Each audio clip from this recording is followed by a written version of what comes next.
الحمد لله وكفى والصلاة والسلام على عباد الله الذين اصطفى وعلى آله وأصحابه أولي الصدق والصفا. أما بعد، فقد قال الله تعالى في كتابه المجيد والحميد: فأعوذ بالله من الشيطان الرجيم، بسم الله الرحمن الرحيم. لقد كان لكم في رسول الله أسوة حسنة لمن كان يرجو الله واليوم الآخر وذكر الله كثيرا.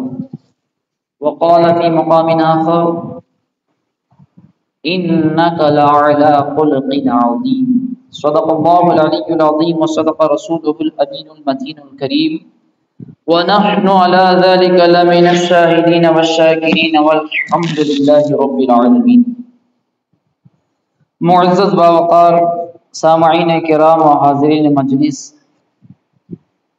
حق تعالی جل وعلا کے حکم کے مطابق اسلاف کی روش پر چلتے ہوئے، اپنی محبتوں کی دلیل دیتے ہوئے، ایک مرتبہ نہایت عقیدت کے ساتھ سرور دو عالم خاتم پیغمبراں محمد الرسول اللہ صلی اللہ تعالی علیہ وسلم کے بارگاہ رسالت معاب میں ہدیہ درود پاک پڑھیں: اللہم صلی علی سیدنا و مولانا محمد وعلی آل سیدنا و مولانا محمد، صلاۃ و سلام علیک یا سیدی یا حبیبی یا نبی اللہ صلی اللہ تعالی علیہ وسلم.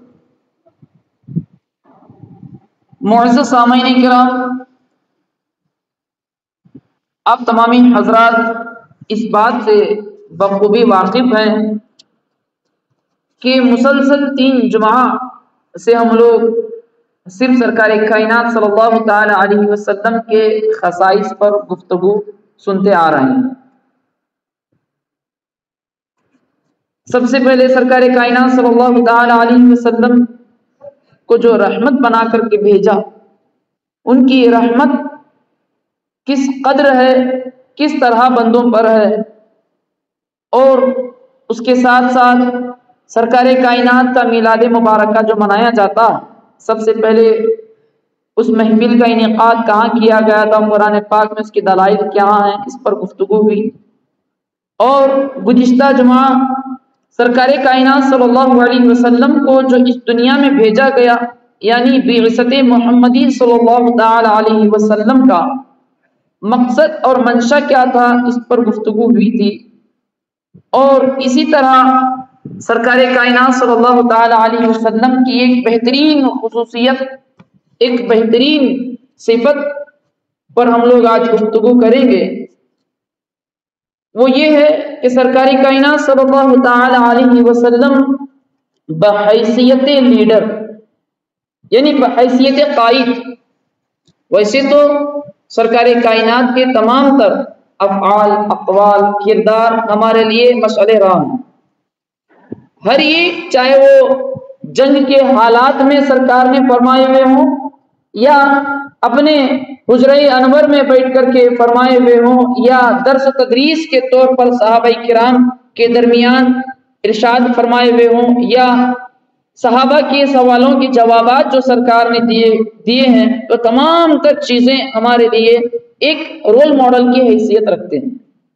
ہم لوگ اب تک یہی تصور کرتے تھے کہ سرکار کائنات کی زندگی ہمارے لیے نماز کے طریقے تک ہے، روزے کے طریقے تک ہے، روزے کے فرائض کے متعلق، نماز کے فرائض کے متعلق ہم سرکار کائنات کے احادیث سنتے آ رہے تھے.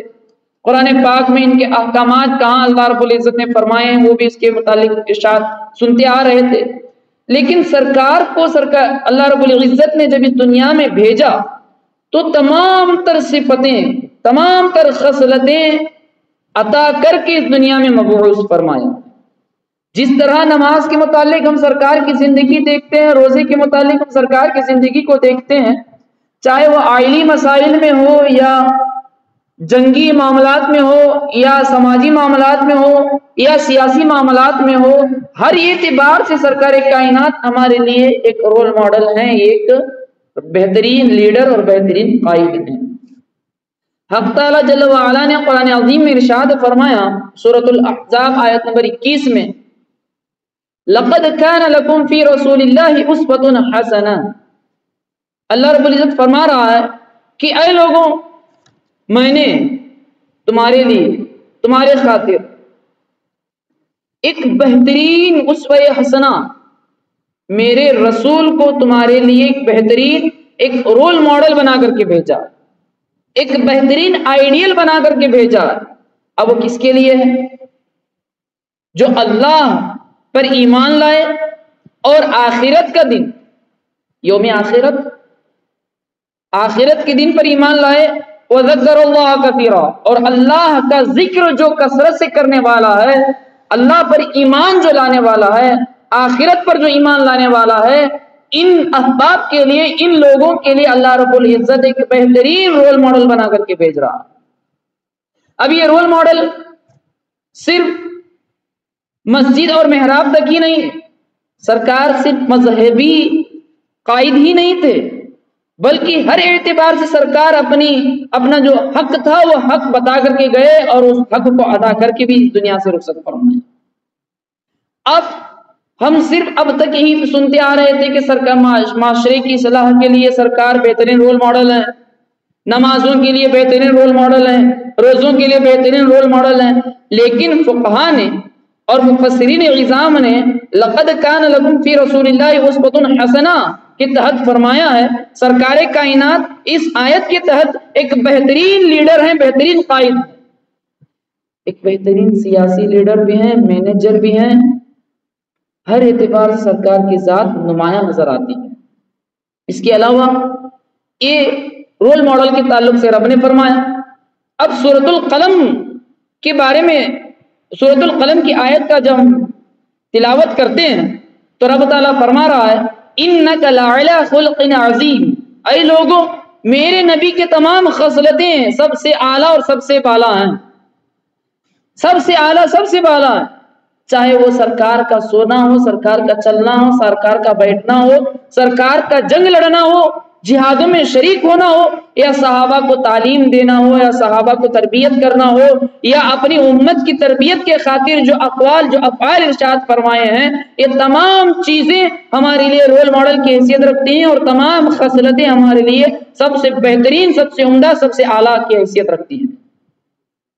اس کے علاوہ دنیا میں اللہ رب العزت نے کسی ایسے شخص کو بھیجا ہی نہیں ہے جس کے بارے میں یہ وعدہ کیا گیا ہو کہ اس کے تمام مکارم، تمام اخلاق بہترین اور عمدہ ہو، لیکن یہ خاص سرکار کائنات کی ذات کے متعلق بتایا کہ یہ تمہارا لیڈر ہے تو ایک بہترین لیڈر ہے، اس کے اخلاق، اس کے اعمال، اس کے اقوال اگر ہیں تو ایک دم بہترین اور ایک دم اعلیٰ پیمانے کے لائق ہیں، اس میں نہ ذرا برابر بھی کسی طرح کا نقص ہے، کسی طرح کا عیب ہے، نہ ہی کسی طرح کی کمی پیشی ہے۔ خلقت مبرئا من کل عیب، سرکار کائنات کو ہر عیب، ہر نقص سے پاک اور مبرہ بنا کر کے بھیجا گیا، ہر نقص سے پاک بنا کر کے اس دنیا میں مبعوث فرمایا گیا۔ وہ کس کے خاطر؟ امت کے خاطر۔ نبی پاک کا جو کلمہ پڑھنے والے ہیں، اللہ کی وحدانیت کا اقرار کرنے والے ہیں، رسول کی خاتمیت کا گواہی دینے والے ہیں، اور اللہ کا ذکر جو کثرت سے کرنے والے ہیں، ان لوگوں کے لیے اللہ رب العزت فرما رہا ہے کہ اس رسول کی تم اتباع کرو گے تو راہ نجات پاؤ گے، راہ نجات پر رہو گے، آخرت میں تمہیں کامیابی ملے گی اور دنیا میں بھی تمہیں کامیابی ملے گی۔ اس کے علاوہ سورۃ الحشر میں اللہ رب العزت نے فرمایا وَمَا أَتَاكُمُ الرَّسُولُ فَخُذُوهُ وَمَا نَهَاكُمْ عَنْهُ فَانْتَهُوا، اے لوگوں، رسول جو چیز تمہیں دے وہ لے لو، جن چیزوں سے منع کر دے رک جاؤ۔ اب رسول کا دینا ہو یا رسول کا کہنا ہو یا رسول کا کرنا ہو، قول، فعل، تقریر، ہر معاملے میں رسول اللہ صلی اللہ علیہ وسلم کا عمل ہمارے لیے قابل عمل ہے، اس پر عمل کرنا ہر کلمہ گو مسلمان پر ضروری ہے، لازم ہے۔ اور دوسری مقام پر اللہ رب العزت نے فرمایا وَأَطِيعُوا اللَّهَ وَأَطِيعُوا الرَّسُولَ، اللہ کی بھی اطاعت کرو، رسول کی بھی اطاعت کرو۔ اب اس میں یہ نہیں فرمایا کہ صرف نماز کے معاملات میں رسول کی اطاعت کرو، روزے کے معاملات میں ہی رسول کی اطاعت کرو، والدین کی فرما برداری میں ہی رسول اللہ صلی اللہ علیہ وسلم نے جو ارشاد فرمایا ہے انہی اقوال پر عمل کرو، یہ نہیں مطلقاً فرما دیا وَأَطِيعُوا اللَّهَ وَأَطِيعُوا الرَّسُولَ، رسول کی بھی اطاعت کرو اور اللہ کی بھی اطاعت کرو، تب جا کر کے کامیابی ملے گی۔ اللہ کے قول کی اطاعت تو کر رہے ہیں لیکن رسول اللہ صلی اللہ علیہ وسلم کے قول کی اطاعت نہیں کر رہے ہیں تو پھر اس کی ایمان میں شک غور کرنا پڑے گا، اس کا ایمان مشکوک کہلاتا ہے۔ تو اسی لیے آج کا جو ہمارا موضوع ہے ایک مختصر سی تمہید سے آپ لوگوں نے سمجھ لیا ہوگا کہ سرکار کائنات ہر اعتبار سے رول ماڈل ہیں۔ تو آج کا جو موضوع ہے سرکار کائنات صلی اللہ علیہ وسلم ہمارے لیے ایک بحیثیت لیڈر، بحیثیت قائد، کس طرح سے ان کی اقوال ان کے اعمال پر ہم عمل کریں۔ آج کل بہت سے لوگ کئی طرح کے لیڈر پائے جاتے ہیں۔ ایک لیڈر وہ ہوتا ہے جو مال اور طاقت کے بل بوتے پر رعایا پر روب جماتا۔ بعض لیڈر ایسے ہوتے ہیں جو لوگوں کے نقص اور عیوب کو جان کر کے ان کے کمزوریوں کو پکڑ کر کے انہیں اپنا غلام بناتے ہوئے نظر آتے۔ کچھ لیڈر ایسے ہوتے ہیں جو وقتی شہرت کے مطابق لوگوں کو فریب اور دھوکہ دیتے ہوئے نظر آتے۔ لیکن یہ تمام لیڈروں کے حالات کو جب ہم دیکھیں گے تو یہ تمام لیڈروں کے حالات صرف ایک وقتی اور یہ فرضی کہلاتی ہے، اس پر عمل کوئی بھی نہیں کرتا۔ لیکن جب پوری کائنات پر ہم غور کریں گے، اس پر ہم غور کریں گے تو سرکار کائنات کی ذات اس پر ایک دم فٹ اور صحیح جگہ پر نظر آتی ہے۔ لیکن قیادت کے معاملے میں، لیڈر کے معاملے میں، چاہے اب لیڈر کے لیے کتنی کوالٹی ہونی چاہیے، ایکویلٹی ہونی چاہیے، مساوات، عدل و انصاف میں ہر ایک کو ایک نگاہ سے دیکھیں، ہر ایک کو ایک نگاہ سے دیکھیں۔ یہ نہیں کہ یہ غریب ہے اس کو سزا زیادہ دی جائے، یہ امیر ہے اس کو سزا کم دی جائے، یہ عہدہ دار ہے یہ میرے متعلقین میں سے، ایک میرے رشتہ داروں میں سے، یہ میرے ریلیشن میں سے، ایسا نہیں۔ مساوات ہونی چاہیے، ایکویلٹی ہونی چاہیے۔ ایک لیڈر کے اندر ایک کوالٹی ہونی چاہیے کہ وہ ہر ایک بچہ ہو یا بوڑھا ہو، جوان ہو یا مرد ہو، عورت ہو، ہر اعتبار سے ایکویلٹی ہونی چاہیے، برابری ہونی چاہیے، مساوات ہونی چاہیے عدل انصاف کے معاملے میں۔ اس کے علاوہ رعایا پر شفقت اور رحم کرنے والا ہو، شفقت اور رحم کرنے والا ہو۔ لیکن آج اس کا فقدان بھی ہمارے یہاں موجود ہے کہ ہم صرف امیروں پر شفقت کرتے ہیں لیکن غریبوں پر ذرا برابر بھی ہم شفقت نہیں کرتے۔ تیسری جو بات آتی ہے لیڈر کے اندر وہ انداز تکلم ہے، کمیونیکیشن اسکل ہے۔ یہ کس طرح سے قائد کے اندر ہونی چاہیے، اور سرکار کائنات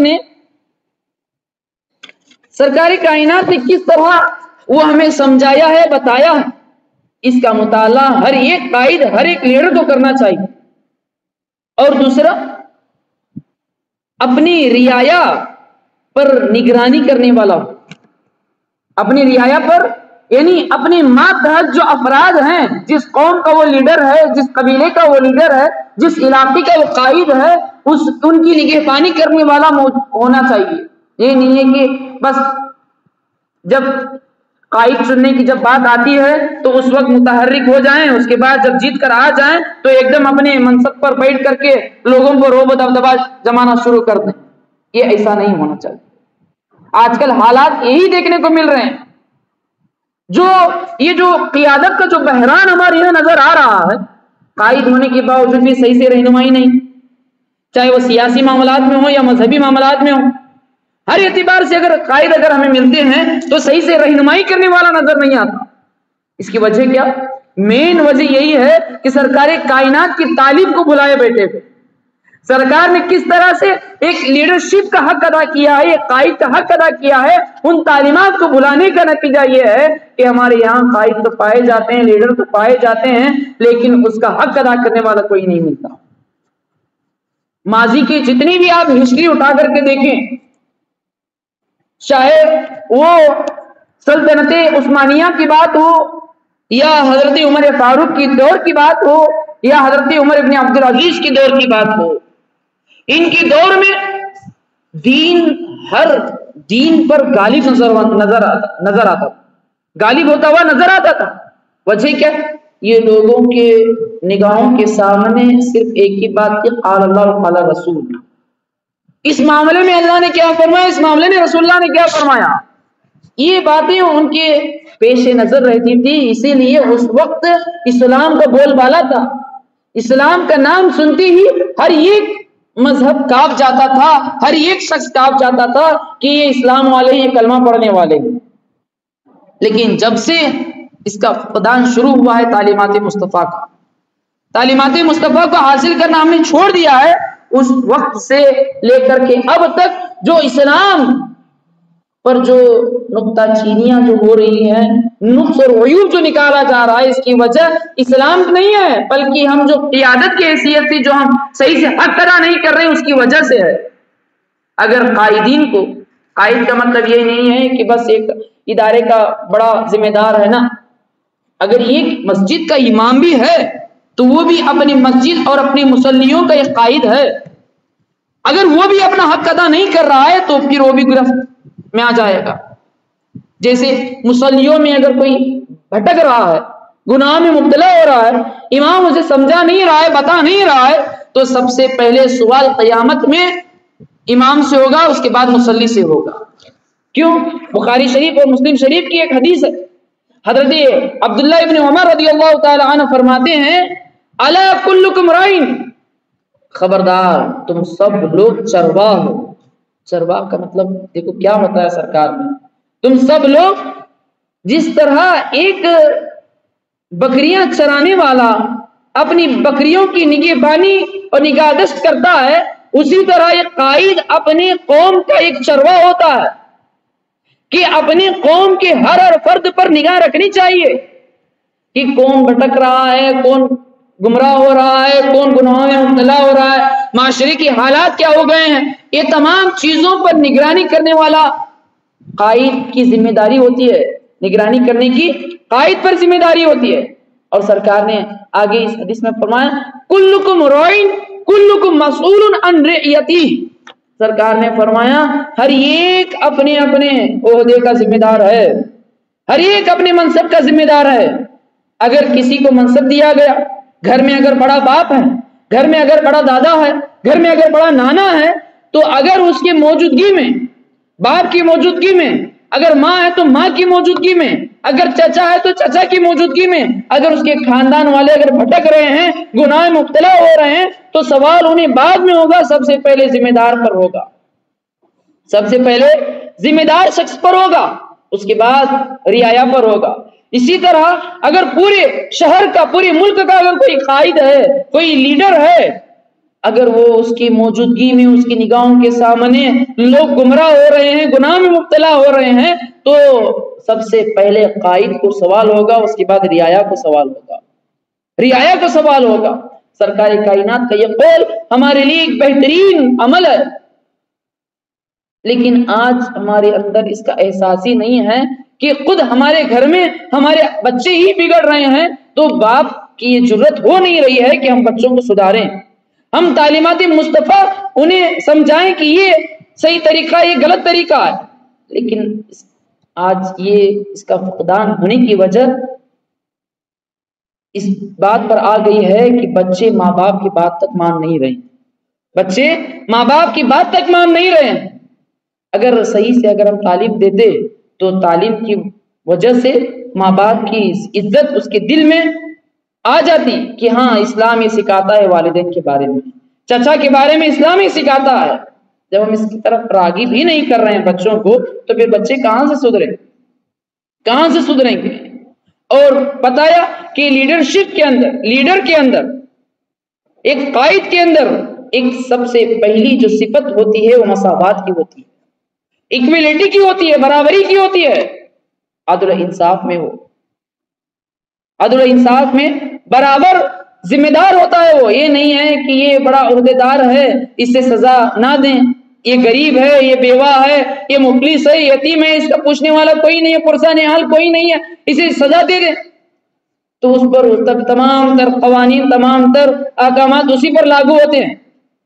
لیکن جب اس معاملے میں سرکار کائنات صلی اللہ تعالی علیہ وسلم کی زندگی کا جب ہم مطالعہ کرتے ہیں تو سرکار کائنات نے کس طرح مساوات کا حق ہمیں دیا، ایک ایکوالٹی کا درس کس طرح سے دیا، تو احادیث مصطفیٰ پڑھنے کے بعد یہ بات سامنے آتی ہے۔ ابو داؤد شریف کی ایک حدیث ہے، سرکار کائنات صلی اللہ تعالی علیہ وسلم کے دور میں ایک بہت ہی امیر گھرانے کی، معزز گھرانے کی ایک عورت چوری کر لی تھی، چوری میں پکڑی گئی تھی۔ تو سرکار کائنات کی بارگاہ میں یہ مقدمہ دائر ہوا تو سرکار کائنات نے اس عورت کو طلب فرمایا۔ تو اب لوگ یہ ڈر رہے تھے کہ یہ بڑی خاندان کی ہے، بڑے معزز گھرانے کی ہے، اگر اس کو سزا دیں گے تو ان کی عزت گر جائے گی، ان کی عزت کم ہو جائے گی۔ سرکار کائنات کی بارگاہ میں سفارش کرنے کے لیے کسی کی جرت ہو نہیں رہی تھی، لیکن حضرت اسامہ بن زید رضی اللہ تعالی عنہ سرکار کے بہت ہی قریب تھے، بہت ہی قریب تھے۔ سرکار کائنات کی بارگاہ میں سفارش کے لیے حضرت اسامہ بن زید رضی اللہ تعالی عنہ کو بھیجا گیا۔ حضرت اسامہ بن زید رضی اللہ تعالی عنہ سرکار کائنات کے بارگاہ میں حاضر ہو کر کہتے ہیں، یا رسول اللہ، جو عورت چوری میں پکڑی گئی ہے وہ بڑے خاندان کی ہے، بڑے معزز گھرانے کی ہے، یا رسول اللہ میں اس کی سفارش کرنے کے لیے آپ کی بارگاہ میں حاضر آیا۔ قربان جاؤں سرکار کائنات کے اس جملے پر سرکار کائنات نے فرمایا، اے اسامہ، بنی اسرائیل کی قوم تباہ ہونے کی وجہ جانتے ہو کیا ہے؟ جب ان کی یہاں کوئی بندہ پکڑا جاتا تھا جرم میں تو اس کے لوگ اس کی سفارش کر کے اسے چھڑا دیتے تھے، تو اسی وجہ سے بنی اسرائیل کی قوم تباہ و برباد ہوئی ہے۔ تو کیا تمہیں اس بات کا خیال نہیں ہے کہ چوری کرنے والے کے ہاتھ کاٹے جاتے ہیں؟ حق تعالیٰ نے فرمایا، السارق والسارق تو فقطعوا ایدیہما، چور اور چورنی کے ہاتھ کاٹ دیے جاتے ہیں، کیا میں اس کے خلاف جاؤں؟ سرکار کائنات نے فرمایا کہ اگر اس کی جگہ پر لو کانت فاطمہ بنت محمد لقطعتها، اگر اس چورنی کی جگہ پر اگر میری لختی جگر فاطمہ بھی اگر ہوتی تو یہ محمد باپ ہونے کی حیثیت سے اسے چھوڑ نہیں دیتا تھا، بلکہ اس کے بھی ہاتھ کاٹ دیتا تھا۔ اسے کہتے ہیں ایکوالٹی، اسے کہتے ہیں مساوات۔ لیکن ہمارے یہاں ہوتا کیا ہے، آج کل جدید جو لیڈرشپ جو آ گئی ہے، قائدین کے اندر جو حرکتیں آ گئی ہیں، وہ یہ ہے کہ اگر کوئی مفلس، کوئی مجبور ہو کر کے، کوئی جس کا پرسان حال نہیں ہے، اگر ایسا جرم میں اگر پکڑا جاتا ہے تو فوراً اس پر کارروائی شروع کر دیتے ہیں۔ اگر اپنے خاندان کا ہو یا بڑے عہدہ دار کا آدمی ہو یا بڑے لوگوں سے تعلق رکھنے والا اگر آدمی ہو، ایسا اگر جرم میں اگر مبتلا ہو جائے تو اسے ہیلے بہانے کر دیتے ہیں کہ نہیں ایسا کریں گے تو ایسا ہوگا، ایسا کریں گے تو ایسا ہوگا۔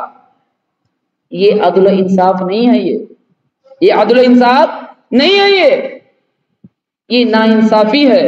کیوں؟ کچھ جمعہ پہلے آپ لوگوں نے سماعت کیا ہوگا کہ اللہ رب العزت نے 4 چیزوں کا حکم دیا ہے اور 3 چیزوں کا حکم دیا ہے اور 3 چیزوں سے منع کیا ہے۔ ان میں سے حکم جو دیا ہے ان میں سے ایک عدل بھی ہے۔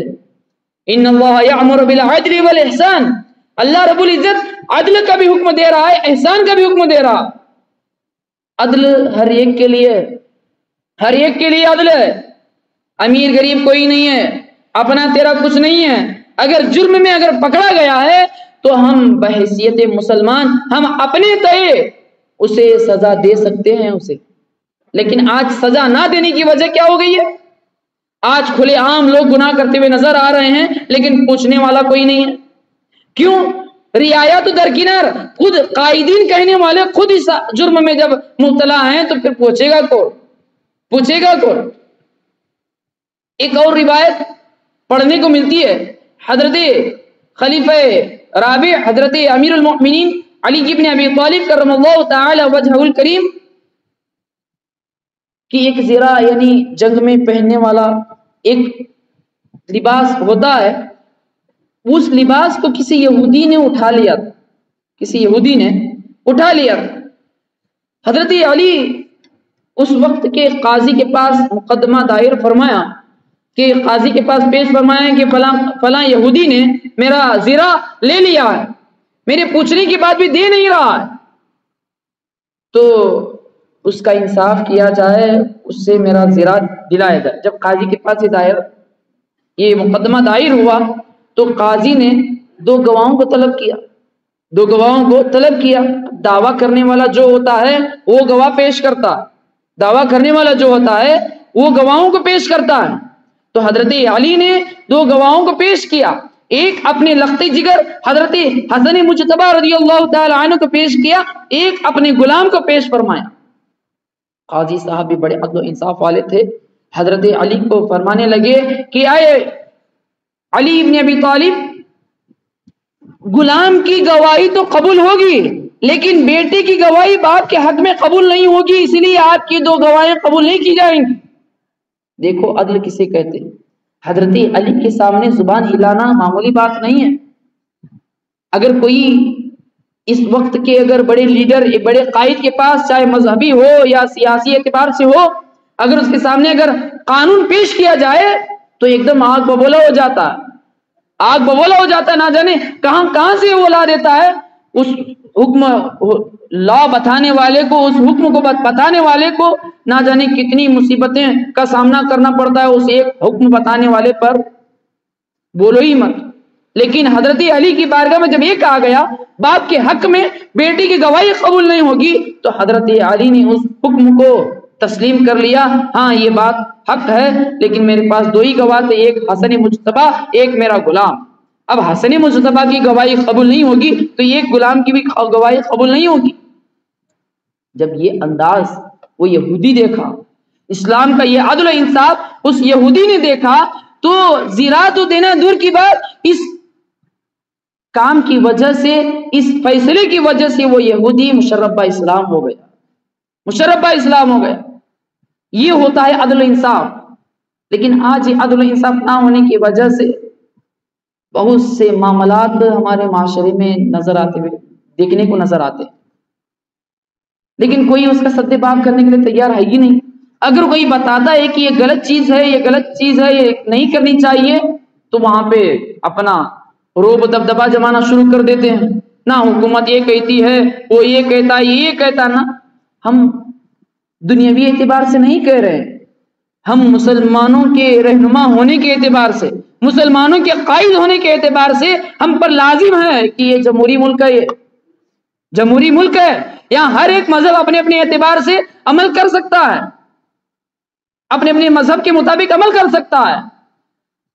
اسی لیے اگر ہمارے مذہبی قوم کا کوئی قائد ہے تو اس پر لازم ہے کہ تعلیم نبوی پر عمل کرتے ہوئے اسے جو لیڈرشپ کی جو کوالٹی سرکار کائنات نے عطا فرمائے ہیں اور عمل کر کے بتائے ہیں، اس پر عمل کرنا اس پر لازم اور ضروری ہے، لازم اور ضروری ہے۔ دوسری چیز جو ہوتی ہے وہ رحم اور شفقت، رحم اور شفقت۔ ایک قائد کے اندر، ایک لیڈر کے اندر یہ ہونا بہت ضروری ہے کہ ہر اپنی رعایا پر رحم کرے، شفقت کرے۔ کیوں؟ سرکار کائنات نے فرمایا انکم انا لکم بمنزلۃ الوالد، میں تمہارے درمیان بحیثیت والد کے ہوں، والد کی منزل پر ہوں تمہارے درمیان۔ یعنی اس امت کے خاطر سرکار کائنات جس طرح ایک بیٹے پر، ایک بیٹی پر باپ شفقت کرتا ہے، اسی طرح سرکار کائنات کو باپ ہی کی طرح شفقت کرنے والوں کی جیسا بنا کر کے اس دنیا میں بھیجا گیا۔ جب سرکار اپنے آپ کو اس قوم کا، اس امت کا جب والد کہہ رہے ہیں تو سوچو ایک والد کے اندر جتنا رحم ہوتا ہے اتنا کسی کے پاس نہیں ہوتا۔ اپنے بچوں کا درد، اپنے بچوں کا احساس جتنا والدین کو ہوتا ہے، گھر والوں کو ہوتا ہے، کسی اور کو نہیں ہوتا۔ دیکھو کسی گھر میں اگر انتقال ہو جائے تو ہمیں اتنا غم نہیں ہوتا، اتنا غم نہیں ہوتا۔ اگر ہمارا ہی اگر مر جائے تو کتنا غم ہوتا۔ اگر ہمارے گھر میں کوئی پریشانی آ جائے تو کتنی پریشان ہم رہتے ہیں کہ یہاں سے دیکھو، اسے پوچھو، اس کے پاس جاؤ، اس کے پیسے یہاں سے آؤ، اسے بلاؤ، اسے کرو، یہ تمام چیزوں میں بھاگ دوڑ میں ہمیں لگے رہتے۔ اسی لیے سرکار کائنات کو اس امت کے خاطر والد کی مانند بنا کر کے بھیجا گیا۔ تو اب شفقت کس طرح سے ہے؟ شفقت کس طرح سے ہے، اپنی رعایا پر کس طرح سے شفقت کیا کرتے تھے، بے شمار مثالیں پڑھنے کو ملتی ہیں، سننے کو ملتی ہیں۔ حضرت انس بن مالک رضی اللہ تعالی عنہ سرکار کائنات کے ایک بہت ہی خاص خادم تھے۔ سرکار کائنات نے انہیں کچھ چیز لانے کے لیے بھیجا۔ وہ بچے کھیل رہے تھے میدان میں، بڑا طویل واقعہ ہے، بچے کھیل رہے تھے میدان میں اور بچوں کو کھیلتے ہوئے وہیں رک گئے، دیکھتے دیکھتے تاخیر ہو گئی۔ سرکار کائنات نے سوچا کہ ابھی تک آیا نہیں کچھ چیز دے کر کے، سرکار کائنات خود دیکھنے کے لیے نکل گئے۔ جب دیکھا تو میدان کے پاس حضرت انس بن مالک کو پایا۔ حضرت انس بن مالک کو جیسے ہی پایا تو حضرت انس بن مالک کے سر پر جس طرح سے ایک باپ ہاتھ پھیرتا ہے، دستے شفقت پھیرتا ہے، اسی طرح حضرت انس بن مالک کے سر پر سرکار کائنات نے ہاتھ پھیرا۔ فرمایا اے انس یہاں کر کیا رہا، بھیجا کس لیے تھا؟ تو حضرت انس کانپنے لگ گئے، کہنے لگے، یقین گمان کیا کہ اب سرکار کائنات مجھے سزا دے گی۔ سرکار کائنات نے ایسا نہیں کیا، سرکار کائنات نے ایسا نہیں کیا۔ کوئی بات نہیں، جاؤ جا کر کے اب لے کر کے دے دو، اب لا کر کے دے دو۔ خوش ہوئے حضرت انس بن مالک۔ یہ ہوتی ہے شفقت اپنی رعایا پر، اپنی امت پر۔ اسی طرح یہ چلو خادم تھے، ہو سکتا ہے شفقت آ گئی ہوگی۔ اب سرکار کائنات اپنے دشمنوں پر کس طرح سے شفقت کرتے تھے، اس پر بھی غور کرنا بہت ضروری ہے، غور کرنا بہت ضروری ہے۔ ایک جنگ میں سرکار کائنات کے ہاتھوں جو سرکار کائنات کے مقابل میں جو جنگ لڑنے کے لیے جو فوج آئی تھی کفار و مشرکین کی، وہ شکست کھا گئی۔ اب سرکار کے ہاتھ میں تھا کہ انہیں یا تو سزا دی جائے یا تو ان سے جرمانہ طلب کیا جائے، اور سرکار کے ہاتھ میں تھا۔ صحابہ کرام نے جب یہ پوچھا یا رسول اللہ ان کے ساتھ کیا کیا جائے، سرکار نے فرمایا اذهبوا انتم الطلقاء، اے لوگوں تم چلے جاؤ، تم آج سے آزاد ہو، تم آج سے آزاد ہو۔ سرکار کا یہ عمل انہیں قدر پسند آیا کہ کچھ ہی دنوں میں پورا قبیلہ مسلمان ہو گیا، پورا قبیلہ مسلمان ہو گیا۔ یہ ہوتا ہے ایک لیڈر، ایک قائد کے اندر ایک صفت ہونی چاہیے، رحم کرنے والے، شفقت کرنے والے۔ اپنے رعایا کے درمیان ایسے رہے، قائد کی حیثیت سے نہ رہے، بلکہ یہ گھر والا جس طرح سے رہتا ہے، جب ہم رعایا کے درمیان رہیں گے تو رعایا کے معاملات کو بھی جانیں گے کہ آج قوم کو اس کی ضرورت ہے، آج قوم اس جرائم میں مبتلا ہے، آج قوم ان معاملات میں مبتلا ہے، اسے روکا جائے، اسے سمجھایا جائے، یہ تمام چیزیں۔ اور قائد کے اندر ایک یہ بھی ہونی چاہیے کہ مذہب کے خاطر علم کو فروغ دے، علم کی نشر و اشاعت کی جائے۔ سرکار نے اس پر بھی عمل کر کے بتا دیا۔ سرکار کائنات جب اعلان نبوت فرما دیا تو صحابہ کرام کی ایک اچھی خاصی تعداد مسلمان ہوئی، تو اب ان مسلمانوں کو، ان صحابہ کرام کو دین کی باتیں بتانے کے لیے، دین کا درس دینے کے لیے، قرآن اور حدیث کے درمیان فرق بتانے کے لیے ایک مسجد کے پاس اصحاب صفہ کے نام سے ایک چبوترا قائم فرمایا۔ وہ مدرسہ اسلام کا پہلا مدرسہ مانا گیا، اصحاب صفہ کے نام سے۔ وہاں صحابہ کرام آتے تھے، سرکار کی بارگاہ میں سوال کیا کرتے تھے، سرکار اس کا جواب دیتے تھے، اور سرکار کائنات انہیں قرآن پاک کی آیتیں پڑھ کر کے سمجھاتے تھے کہ دین یہ ہے، اسلام یہ ہے، یہ جائز ہے، یہ ناجائز ہے۔ لیکن آج یہ چیزیں پائی نہیں جاتی، یہ چیزیں کا فقدان ہی ہماری زوال کا ایک سبب بنا ہے۔ ہماری ایک کمتری کا جو آج ہر ایک مذہب اسلام کو ٹارگٹ کرنے کی وجہ کیا ہے، ہمارے اندر تعلیم کی بڑی کمی آ گئی۔ قائد تو بہت پائے جاتے ہیں، لیڈر تو بہت پائے جاتے ہیں، لیکن وہ معاملات دیکھنے کو نہیں ملتے جو معاملات سرکار کائنات نے بتائے تھے۔ ایک آخری، ویسے تو بہت سی صفتیں ہیں، ایک آخری صفت میں بتا دوں ایک لیڈر کے اندر ہونی چاہیے، وہ ٹیم ورک یعنی رائے مشورے کے ساتھ کام کرنا۔ ہم ٹیمیں تو بناتے ہیں، تنظیمیں تو بناتے ہیں، لیکن جو صدر ہوتا ہے، جو سیکریٹری ہوتا ہے، جو کیشیئر ہوتا ہے، بس وہی اپنے تئیں کام کرنا شروع کر دیتے ہیں۔ رعایا کو تو پوچھنا دور کی بات، قوم کو تو پوچھنا دور کی بات، خود اپنے انڈر میں جو ٹیم کی حیثیت سے جو ممبران ہوتے ہیں اسی کو تک نہیں پوچھتے ہم لوگ۔ نارمل اس کا کیا بھی حیثیت نہیں، آیا تک چلتا، نہیں آیا تک چلتا، یہ تصور کرتے ہیں۔ ایسا نہیں ہے۔ سرکار کائنات نبی ہونے کے باوجود، بتاؤ، جسے ما کان و ما یکون کا علم دیا گیا، پوری دنیا کا، دونوں جہاں کا علم دیا گیا، قیامت کا علم دیا گیا، دنیا کا ہر اعتبار سے علم دیا گیا، تو یہ نبی بحیثیت نبی ہونے کے باوجود بھی صحابہ کرام سے اگر کوئی معاملہ اگر کرنا ہے، کوئی کام کرنا ہے، تو صحابہ کرام سے رائے مشورہ کیا کرتے، رائے مشورہ کیا کرتے۔ ایک روایت پڑھنے کو یہ ملتی ہے، جنگ بدر میں بہت سے صحابہ کرام جو کفار تھے بعد میں مسلمان ہوئے، ان کو قید کیا گیا۔ سرکار کائنات نے مشورہ لیا کہ اب ان کے ساتھ کیا جائے۔ حضرت ابوبکر صدیق نے فرمایا ان کے ساتھ انہیں جرمانہ لے کر کے، فدیہ لے کر کے چھوڑ دیا جائے۔ حضرت عمر فاروق نے فرمایا نہ، ان کو سر بدن سے جدا کر دیا جائے۔ تو لیکن سرکار کائنات نے ابوبکر صدیق کے قول پر عمل کرتے ہوئے انہیں بخش دیا۔ لیکن بعد میں اللہ رب العزت نے حضرت عمر فاروق کے قول کے مطابق حکم نازل فرمایا، عمر جو کہہ رہا تھا وہ صحیح کہہ رہا تھا، انہیں وہیں پہ گردن اڑا دینی چاہیے تھی۔ لیکن جب یہ بات آئی تو سرکار نے یہ نہیں کہا کہ ابوبکر تیرا مشورہ میں نہیں لوں گا، تیرا مشورہ غلط ثابت ہوگا، نہ، ایسا نہیں۔ جب ایک مشورہ دینے والا اگر غلط ثابت ہو جائے تو دوبارہ اس کے مشورے کو لیا جائے گا۔ یہ نہیں ہے کہ ایک بار اس کا مشورہ غلط ثابت ہوا تو بار بار اس کا مشورہ غلط ثابت ہوگا، ایسا نہیں ہے۔ لیکن آج کل یہ معاملات دیکھنے کو ملتے ہیں، بغیر مشورے کے، بغیر ٹیم ورک کے کام کرنا شروع کر دیتے، اس کا بھی نقصان دیکھنے کو مل رہا۔ اس لیے سرکار کائنات صلی اللہ علیہ وسلم کی تعلیمات پر ہم عمل کریں گے تو یقین جانیں کہ وہی دور آئے گا جو دور عثمانی کا تھا، جو دور حضرت عمر بن عبدالعزیز کا تھا، وہی دور دیکھنے کو ملے گا۔ اس لیے ان باتوں پر عمل کرنا ضروری ہے اور اپنے بچوں کو تعلیم کی طرف لانا بھی بہت ضروری ہے۔ اللہ رب العزت سے دعا ہے کہ اللہ رب العزت ہم سب کو تعلیمات محمدی صلی اللہ علیہ وسلم پر عمل کرنے کی توفیق عطا فرمائیں۔ وآخر دعوانا ان الحمد للہ رب العالمین۔ السلام علیکم ورحمۃ اللہ وبرکاتہ۔